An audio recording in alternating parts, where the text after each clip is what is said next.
Hey, how you doing? Oh, I'm good. How are you? I'm good. I'm good. It's an interesting day, isn't it? Yep, it sure is. Life has its dramas sometimes, you know. It sure does. And for you, is it a good day or a bad day when it comes to because something big is happening, right? Oh boy, the kids went back to school.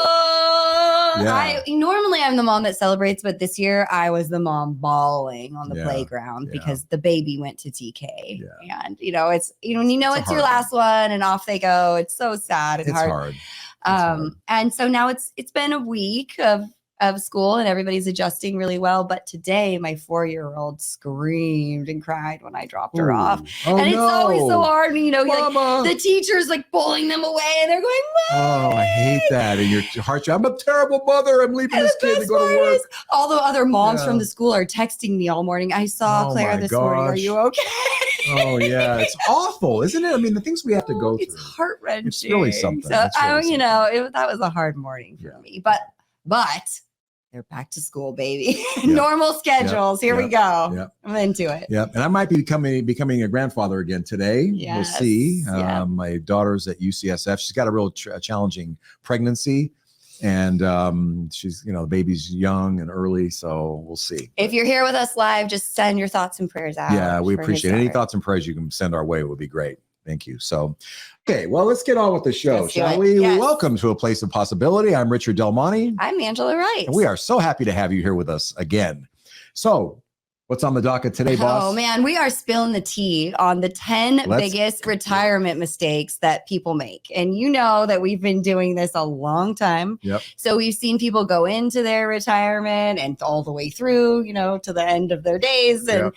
And we've watched a lot of people do it right. And a lot of people make a ton of mistakes. So we want to share the things that can make a big impact on your overall financial and retirement health. Yep. This is from the trenches of 30 some odd years for both of us. So we haven't had 30 quite, but we had a few decades of being in the trenches, and we know what we're talking about here. So this is good stuff. Okay. All right. We're going to start with number 10 and work our way back. So the 10th biggest retirement mistake that people make is simply procrastination. They don't bother starting to save. And you might think, well, that's okay. I'll earn more later, so I'll just save later. But the eighth wonder of the world, compound interest, is really important when it comes to retirement savings. Yep. And the magic of compounding requires you to have your money invested for as long as possible in order for it to work. Yep. And, investing $10,000 a year from age 25 to 65 will yield you about $2.8 million. Wait, what? Yeah, right? Wow. 10 grand a year only. Dollars. So this is most people's working life, right? They start at 25, you end somewhere around 65. You only throw 10 grand a year. You invest that money, of course. You got 2.8 million sitting in your retirement account. I actually knew that, by the way. This is just for dramatic effect. It's not Imagine if I was surprising you. 38. How many years have you been doing this? You don't even know? Yeah. All right. So what happens if you delay by 10 years? It cuts that in half, more than. So if you invest now $10,000 a year from age 35 to 65, you only have 1.2 million. Oh my gosh, that's a huge difference. 1.6 million less. If you delay another 20 years and you wait until you're 45 to start, you only have 500,000. So start early and stick with it. And not only do people fail to procrastinate, they don't do any retirement planning at all. Why bother? Yeah. What, me worry? Yeah. Right? Yeah. It is a head scratcher for us because we're planners. Like we were just born doing this. But I think if you're one of those people who's procrastinated, don't kick yourself, because facing the reality of someday not being able to generate an income, and you kind of got to face your mortality when you think about retirement planning. It's just a lot, and it's overwhelming for people. And, they just want to pull a Scarlett O'Hara. I'll think about that tomorrow. And, it's a huge mistake. So what are the most important things to consider when you're planning for your retirement? All right. Yeah. So you're looking at this. I've got a short list. These are the most important factors. So your average family lifespan, considering your longevity, will let you know how much money you need. If everyone died of a heart attack at age 65 in your family, you might not make it to 110. But if all your grandparents lived to 100 healthfully, odds are you might have a really long retirement to plan for. And then, of course, your target retirement age. These days people say, I don't know, that's a weird concept, especially folks like 40 and under, they believe they're never going to be able to retire. So just at what age would you like to have the option to have that financial independence, to wake up and choose, I want to go to work today, or maybe I don't? Your location matters a great deal because of cost of living, of course. And it even matters for things like Medicare, where you live, the cost of your insurance and things, in addition to the cost of living, will make a difference. Right.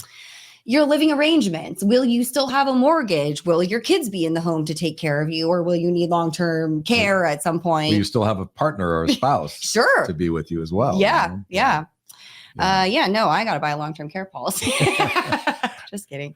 Hobbies and lifestyle. What will you do with your time? Or do you tend to be more of a homebody, gardening and watching movies, or are you seeing the world? That's a totally different retirement from an expense standpoint.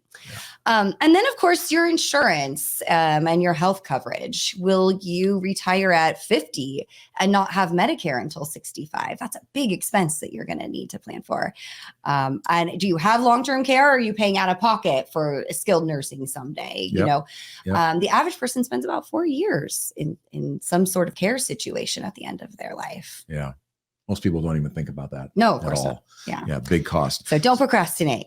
So number 9 biggest retirement mistake people make is failing to consider the impact of inflation and income taxes on your future retirement income needs. People say, I need $5,000 a month. Okay, great.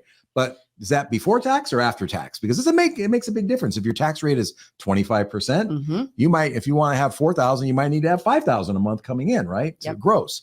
And then also inflation, the cost of living goes up. I always like to tell stories about my father. She's heard it a million times. Sorry, I think I can tell it. You want to tell it? My father, on the day he retired in 1980, his pension was $600 a month. That's right. The average cost of a car in 1980 was $3,000. So a couple months of his pension payment. I'm just going to go off the stage. You don't even need me here at all. But now fast forward all these years, he is still getting only $600 a month. Well, upon his passing, he died. Yeah, but finish the story. He's getting $600 a month, but the latest car he bought was not $3,000; it was $20,000. And as we all know now, they're $4,000 for a car, right? So you have to plan for that cost of living going up. And so, for example, if inflation averages 3.5%, which has been averaging for the last most of the century, to buy the same things that cost $5,000 today, in 20 years you need to have $10,000 a month, and in 30 years you'd have to have $14,000 a month. So you can see that you can't just go by 5, the original number, because inflation is going to eat your lunch. I think finally, I maybe even a little grateful. The first 18 years of my career, people say inflation. Right. Whatever. Inflation, inflation, Now everybody finally get like, eggs are $12. We get people's attention when we say it now. So the best way you can prepare for future inflation is to make sure you have income sources, that will keep up with it. So some sources of inflation adjusted or inflation proof income would be a government pension. Usually, like if you work for a fire department or a sheriff's office or something, or you're a teacher. You get COLAs in your pension benefits from the government. Also, Social Security is a good source. They have cost of living increases as well. A really good one last year. Most private pensions, like my father's, don't have that. So you just have a level, stable income source, which is guaranteed to go down, down, down, down, down over the rest of your life in purchasing power. What do those people do? So other sources that you can have that you can make sort of a synthetic inflation-proof income having a portfolio that has some stocks in it. Stocks typically have a rate of return higher than inflation over the long run, so that will give you a higher income stream. And also rental real estate. If you happen to have money and you can buy some rental real estate when you're young, that will, because it's more affordable when you're young, even though it doesn't feel like it today. Right. You'll be able to get rents that go up, by inflation every year, most likely. It's a good bet. Taxes could also destroy your retirement because they eat up a big portion of your income, and they can sneak up on you through hidden taxes like higher Medicare premiums. If you make too much money and you're a married couple, you can actually have your Medicare premiums can go up by more than $12,000 a year. Yeah. That's a hidden tax for higher income earners. And that's above and beyond the state and federal income taxes that you might have to pay. So unfortunately, those people who fail to plan for inflation and higher taxes and the different ways they tax you, end up kind of being on the short end of the stick. And that explains where you see some of these 85-year-old people who are working as greeters in Walmart. No offense, Walmart, but they just didn't plan it in a lot of cases, and their money ran out. Yeah. So you should avoid that at all costs. Absolutely. Yep. Okay. The number 8 biggest retirement mistake people make is relying 100% on their spouse to fund their retirement. What do you mean? I can't rely on my spouse? This is some people might have some opinions about this one. I think especially folks in your generation and up, it was very traditional. One spouse works, She's saying old people.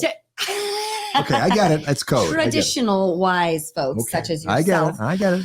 But as you know now, 2 incomes in every household, right?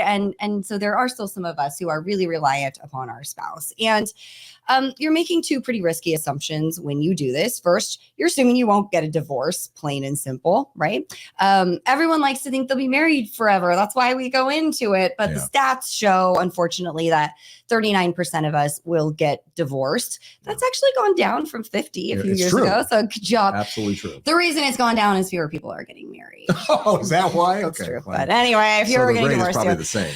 But what's interesting is increasingly people are divorcing later in life. And this kind of makes sense, right? Like many folks your age, you just kind of couldn't get divorced. The kids were home. True. You had to wait till they grew up. Yeah. Don't split the family up. Or, you followed a traditional value set, right? Mm-hmm. And now you're just so sick of the person. You're like, I can't stand him. Forget what the priest says. Get out of my house. Yeah. Now he's home every day with me. I can't deal with it. Yeah. So divorce has actually, among folks over age 50, it's doubled between 1990 and 2015. That's a scary stat. So you have a higher chance of becoming single later in life these days.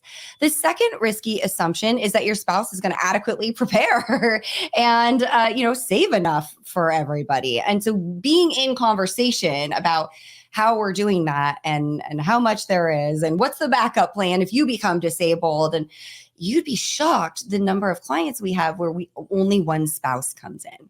Shocked. Yeah. And right. And the other spouse just really doesn't know what's going on. They're just checked out. Yeah. So huge mistake. At the very least, stay involved and understand what the future looks like for you in any of these potential future circumstances. Yeah. And always have a plan B. Yep. So the number 7 biggest retirement mistake people make is not contributing enough to your 401k plan to be able to get the company match. Oh my gosh. I mean, you'd be shocked how often this happens. People are like, well, I don't know. Yeah. But the deal is that most 401ks, not every one, but they offer a match. They match up to a certain percentage of your income. So if you put in 10%, they might match 50 cents on the dollar up to 5%. So if you don't put in 10%, you're leaving that money on the table for someone else to get. And that somebody else, by the way, is your employer. Yeah, I'll just say, your employer's probably not going to hound you to do this. No, why would they? Yeah, it's money out of their pocket that they have to match you. You're not contributing, they don't have to do it. Right. So they're not going to watch your back on this. Right. According to CNBC, only 72% of employees who have access to 401k and 403b plans even took advantage of them at all, meaning that 28% don't even bother. Yeah. Which is a huge crime. Yeah. Failing to take full advantage of your employer's match may not seem like a big deal. What's 5%, right? Or whatever the percentages you're leaving on the table. But you have to consider the compounding effects of that money over time. So, because you earn interest on top of interest on top of interest that you've already accrued. So just your losses can really add up. So think about it. It's, it's free money, people, free money. You're leaving it on the table. Don't lose it. Yeah. So if you were to miss out on a $2,500 a year match from your employer, which would be about a little over $200 a month, over a 35-year career, your loss would be almost $500,000 in assets that you would have in your account, which would buy you about $25,000 a year of income for retirement, inflation adjusted, for the rest of your life. So it's not a small thing. Yeah. It's a huge thing. Don't make that mistake. Always contribute enough to receive all the matching funds that your employer has to offer.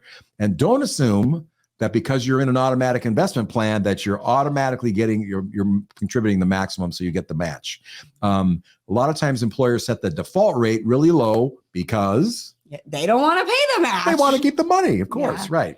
And I will say, for those of you who are rolling your eyes, like, I don't get paid enough to contribute to the 401k. I understand that's a real problem in our society. Okay. You know, like your income is less than your bills. And so my tip for you is the next time that you get an increase in pay, put all of that into the retirement plan. Good point. Instead of spending it. You're used to getting by where you are. So that next increase. Right. That's a good point. Raises are becoming more abundant right now. So you could take that and do that. Yeah. And a pro tip, periodically make sure that your employer's plan has you on the right track financially. We will provide a free service to our clients where we check your asset allocation of how the money's invested and make sure you're properly diversified. We'll also check to see if you're paying too much in fees, which a lot of these plans have high fees in them. Mm-hmm. So, good. That's a good point. Thank you. Yep. All right. So biggest retirement mistake number 6, holding too much of your company stock. What's wrong with that? I'm about to tell you. I know the answer. Sorry. Okay, so I've said this word a million times on the podcast. Diversification is the key to a solid investment portfolio. So holding too much of any single stock is always a bad idea. But the fact that it's your employer stock really ups the ante on how bad of an idea this is. You should first of all, you should never have more than 10% of your portfolio in any one asset, right? And, you know, keeping more than that in your company stock is where the danger zone begins, even if your company has been around a really long time, is super stable, is growing really well, because you have to be positioned for a downturn. You never know what might happen with your company. And when it comes to your company stock, not only is a portion of your investment portfolio there, your current income and livelihood are tied to that company. So you've got a lot of eggs in that basket, actually. So this can happen, like sudden downturns can happen to large established companies. Don't think because you work for Oracle that you are totally safe from this. And I'm just going to run off some names. Kodak, Blockbuster, Enron. I think it's First Republic. Silicon Valley Bank recently. Right? Yeah. Washington Mutual, Lehman Brothers. Many of these, it was an overnight situation. In fact, we had a client that worked for Enron. Much of his assets were in the company stock. He went on a sabbatical for 1 month. To Italy. Poor guy. And this is the month that the news comes out about Enron cooking the books. And by the time he gets back from Italy, he has no company stock. All of his retirement is gone and he has no job. It was devastating. Fortunately for him, he was a wise, he and his wife were wise. They were very frugal. They quickly rebuilt their savings.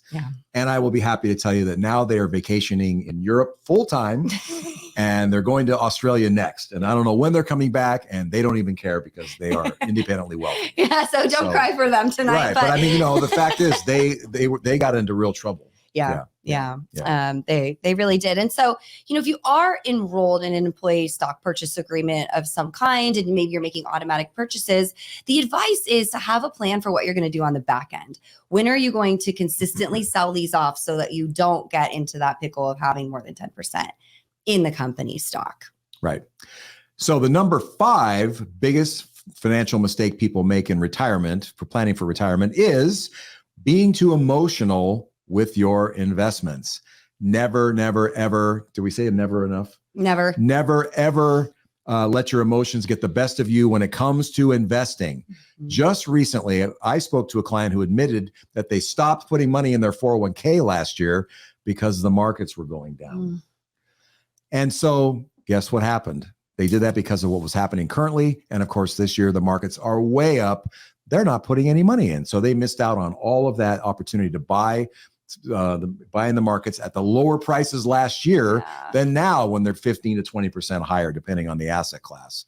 And what people say is, I've heard this too from other people. You're not alone if you did this, by the way. It's common. They'll say, I put the money in and it disappeared. It evaporates the next day. But it's not evaporating. You're using that money to buy shares at a lower price. So even though the market value has gone down, you still own those shares so that when it goes back up, your gain is higher than everyone else's because you bought at the low point. Yeah. There's an old axiom somewhere that I heard, like buy low and what was the other one? Sell high. Yeah, sell high. Yeah, that's what you have to do. So you look at that opportunity, that situation as an opportunity. Another way this emotionality plays out is by moving your money in your retirement account to cash when you're afraid about the markets. And who among us didn't hear this year or last year, we're going to have a recession this year. It's going to be bad, and so it turned out to be another recession that never occurred. And instead we had a surging stock market. And there we are. So we don't do this. Don't go to cash in your retirement account because you're basing it on just your hunches. I don't know what's going to happen in the next 6 months. Do you? If I did, I wouldn't be sitting here. I mean, we don't know. I would be on a beach. All we know is we got to keep looking. I'll tell you, I have a graph. I wish I could put it up here on this. In fact, we'll try to put it in the show notes. There's a graph that shows the annual performance of the stock market. And there's most of them are up, but there's some down ones. They're scary and all that. But the average annual return across the whole period over the last 30 years is a very consistent 11%. That's why you're in stocks, because if you're in long enough, you will get that 11% return.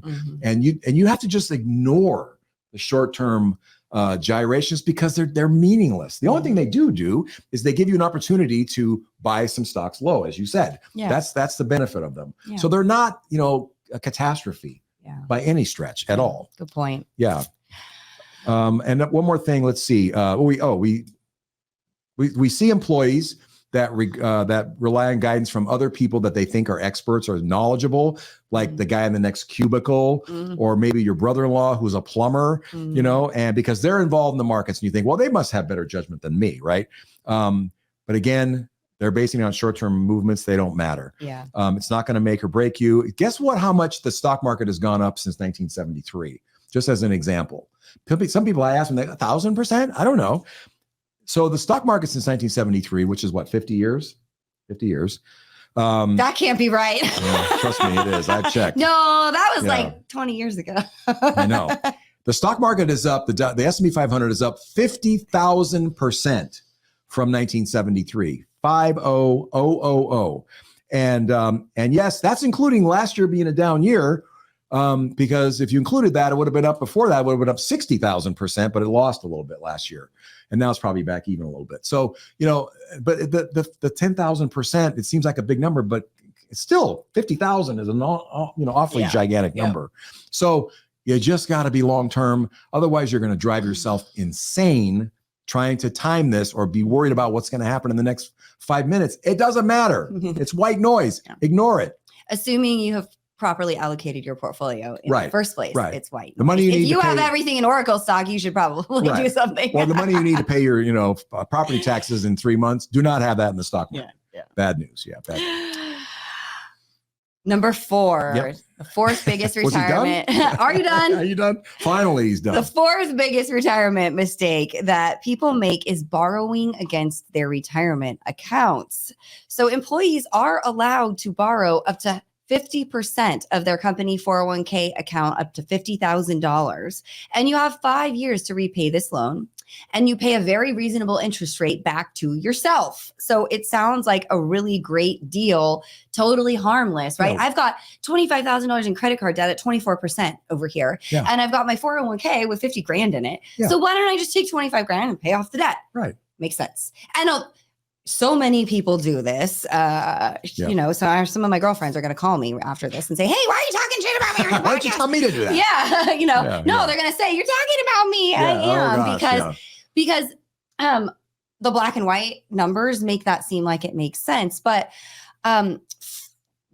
there's other opportunity costs that we need to consider. So if that money isn't sitting in your 401k account growing, you're losing out on that compound interest that we talked about. The 10th biggest mistake here, waiting too long. It's the same thing. The money isn't in the account to grow. So you really lose out on getting the big interest. The losses, become larger in years when the stock market is doing really, really well. And on top of missing out on the profits, people are often will slow down their contributions as they're repaying themselves. So you're not putting as much back in the market while things are going well. So again, you're hamstringing your own 401k by having the money out of the market, but also by reducing your contributions as you're paying your loan back. Almost everybody does that. According to the Society for Human Resource Management, about 57% of people who borrowed from their 401k reduced their contribution during the payoff period. Yeah. And honestly, this gets a little bit worse because according to Stash Wealth, half of 401k borrowers became serial borrowers and did it again. Because once it works out well for you one time, you're like, oh, okay, I can just go get this again. Yeah. I'll rack up the credit card debt and here we go again. Or the house needs a roof. Let's take it out of the 401k because, that's cheaper than getting a HELOC on the house. Unfortunately, Yeah. And so, there are times when this can make sense, right? It's not always a really bad thing, but I would encourage you to think it through, understand the opportunity cost, and probably talk to an advisor before you do it, because there's a lot of ways to get money that people don't know about if you do need to borrow. For sure. I guess we would say it's for emergency use only, right? Yes. Break glass for emergencies. Yeah. Right. So the third biggest financial mistake people make in planning for retirement is not naming or updating their beneficiaries on their 401ks and IRAs. Life changes, and so do people's circumstances. And you would be shocked to see how many times we've seen situations where people have their ex-spouses on as their beneficiary on their retirement account at work. Long after the spouse, the person has since remarried, but their ex-spouse is on there. And if that's the case, they're on there, that ex-spouse is more than likely going to get your money, and it's really a challenge. And some people think, well, I've got my living trust. It specifies my new wife and everything, or my new husband. Guess what? Your living trust doesn't control your retirement plan at work. There's a beneficiary statement specifically for that. And the same thing for your IRAs. Unless you're leaving your IRA or 401k to your trust, which most people don't do. And it's probably a bad idea anyway. Yeah, we can talk about that don't next. do that. So, the money's going to go to your ex in many cases. And so you got to just make sure you look at those periodically. We actually remind people regularly, like, hey, are your beneficiaries, current? Are they what you want? Here's what it says. Do you want that? People, oh my gosh, thank you for reminding us. Yeah. A lot of times that happens. And here's, can we add on the trust mistake? For sure. Because I would say if you are married and you intend for 100% of your retirement account to go to your spouse, you should not list your trust as the beneficiary of that account. And many people do. And many lawyers say, oh yeah, go put everything in the name of the trust. But when a trust inherits an IRA, it goes on, or a 401k account, it goes on a special required minimum distribution rule where you have to distribute the entirety of the account within 10 years. And when a trust is a beneficiary, it has to file a tax return every year. Instead, if you just leave it to your spouse, they roll it into an IRA in their name and they go onto their own required distribution schedule, which is over the course of their life, and no extra tax filings and all that jazz. So everybody go check this, right? Like pause the show and go check this, please, and then come back for the rest. Sure. And some of you are going to go, thank you so much, because we didn't even know. Yeah. That was great advice. Yep. Thank you. Okay. The second biggest mistake people make in planning for their retirement is being too conservative with their investments. Now, I know I just told you don't be too aggressive with your company stock. Like, get it together, lady. What do you want me to do? But it's true. There was this old adage that as you get older, you have to be way more conservative with your investments. That means get totally out of the stock market and go into CDs and bonds and cash accounts. But Richard already covered this when he talked about inflation. If you do that and you're earning 2-3% on your savings, your entire retirement portfolio, inflation is going to eat that money up and you're going to very quickly spend through your retirement portfolio. And for almost 100 years, so since 1926, if you had stayed in T-bills, when you compare that to inflation and then you add taxes, you've earned nothing. So we really do have to stay in the stock market, even when we're 90 years old, in order to continue giving ourselves those raises to fund our lives. Now, this is very personal because it does depend on your own risk tolerance, but there is a sweet spot. There's a best practice. Yeah. It's a big range though. And you should consider keeping between 40 and 70% of your total portfolio in stocks. And where you fall on that 40 to 70 will really depend on your own guts, and how much you like to see the volatility in your portfolio. But even 40% will start to inflation proof your retirement portfolio. Definitely. So the number one biggest retirement mistake people make is taking Social Security benefits too early. Mm-hmm. Many retirees focus on the opportunity of missing out on money if they don't take it as soon as they get 60. It's going to run out. I got to get in. Yeah. I want to get more years. And, so if they defer past age 62 or 67, they think I'm missing out on money. And in truth, it does require you to maybe live, like if you defer to age 70, which is what we commonly recommend to people with exceptions. You have to wait till you're 81 or 82 years old before you break even on if you took it earlier. But we suggest you reframe the way you look at Social Security and not think about what you're missing out on in the earlier years, but instead think of Social Security as longevity insurance, protection against living too long and or outliving your other money. Yes. So for example, Social Security is your single best way to get inflation-proof retirement income that you will never lose the rest of your life. I know people say it's going to run out and blah, blah, blah.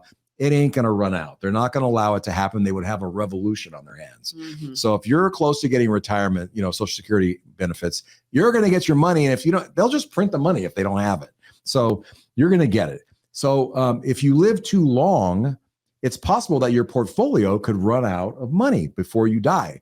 And, people, living too long, I think we encourage people not to use today's life expectancies as the basis of deciding whether they're going to live, how long they're going to live. Because if you had done this 30 years ago, they would say you'd be dead by now, mm-hmm. probably, because no one thought they were going to live past 65. Yeah. So, think about what happens if they cure cancer, or they cure Alzheimer's, or big breakthrough, or they cure heart disease, or whatever. Well, we kind of do have a cure for heart disease, right? It's healthy living, but mm-hmm. but if they cure those diseases and they're not a problem anymore, how long could we live? Way longer than we are living. Yeah. So I think that's a risk that you need to insure against. Not maybe I didn't take it early enough. Mm-hmm. So those checks that you're getting from Social Security will just keep on rolling as long as you live. So you want to make those the highest you can get them, mm-hmm. And don't forget that when you die, your spouse will get the higher of your benefit or their benefit, for the rest of their life. So in my case, my spouse is 6 years younger than me. Mm-hmm. And so I'm waiting till 70 to get my benefit. And then when I die, she'll get the money, mm-hmm. and she's certainly going to live to the age where we break even together as a couple, yeah. right? Yeah. So doesn't it make sense though for everybody to do everything you can possibly do to assure that you have the highest possible amount of longevity insurance, that you'll be able to get the highest income possible for the rest of your life? Waiting until 70 to collect is one way to do that. You get 8% more for each year you wait from after your full retirement age, which is normally nowadays is about 67. And that's a whopping 24% increase in your benefits by waiting just 3 extra years. Huge. And then you're going to get COLAs based on the higher amount. So sometimes it's like the difference between $3,000 a month at 67 and $4,000 a month. Yeah. For the rest of your life. Difference. It's a huge difference. And so what you can do is you can take more out of your portfolio for that 3 years. And then when you get to be 70, take a higher benefit, and you can turn your retirement withdrawals off in mm-hmm. some cases, yeah. and make that money back up. So we regularly, of course, we know that this one size doesn't fit all. And so there are circumstances when some people need to take it earlier. We get that, if you have a shorter life expectancy is one example, or if you're supporting minor children, there are benefits to taking it earlier because your kids get a benefit too. Yeah. If you're someone like Richard, there's an age difference between you and your spouse, yep. and you have a teenager, let's say, and you're in your late 60s or mid 60s. Yeah. We should run an analysis for you because it might make sense. To start early. Yeah. Yeah. They get an extra like $2,000 a month and it pays for the kids' college. Right. I mean, there's so many. Remember the number that was like, there's like 1,000 different ways to take Social Security or something, mm-hmm. right? That choose your benefits. Yeah. All the permutations between you and your spouse. Yeah. And so we just help someone realize that They took Social Security early. Before 67, and then they realized it was the wrong thing to do. So as soon as they got to 67, we got them to suspend their benefits and wait 3 more years, and then they were going to get way more money for them and their spouse. They had no idea they could even suspend. Yeah. You have to wait till your full retirement age, but you need to have someone that knows what they're doing to help you and guide you on the best strategy. Taking it early just because you're afraid it's going to run out is kind of the Bush League way of doing it. Honestly, you need expert guidance to figure out what's the best way to do this. That's what we do for people. Yeah. Our clients get that service. Yep. So there you have it, folks. Our top 10 biggest retirement mistakes that we've seen people make through the decades here at Del Monte Group. Thank you so much for being with us today. We appreciate you listening. If you have any questions or comments, topic ideas, please feel free to reach out to us at info@aplaceofpossibility.com. If you'd like to schedule an appointment to talk about your Social Security or anything going on with your finances, please click onto our calendars and schedule something at your convenience. We are also offering a free copy of our ebook, Evidence-Based in the Investment Answer. Excuse me. Get it right, lady. And if you'd like a copy of that, click on the link. We'd be happy to send it out to you. It is a great primer on how we invest client portfolios, and it's also really easy to read. So recommend you check that out. That's right. And so thank you very much for listening and watching us this week. We will look forward to seeing you again in 2 weeks. And remember, until then, you're invested and so are we.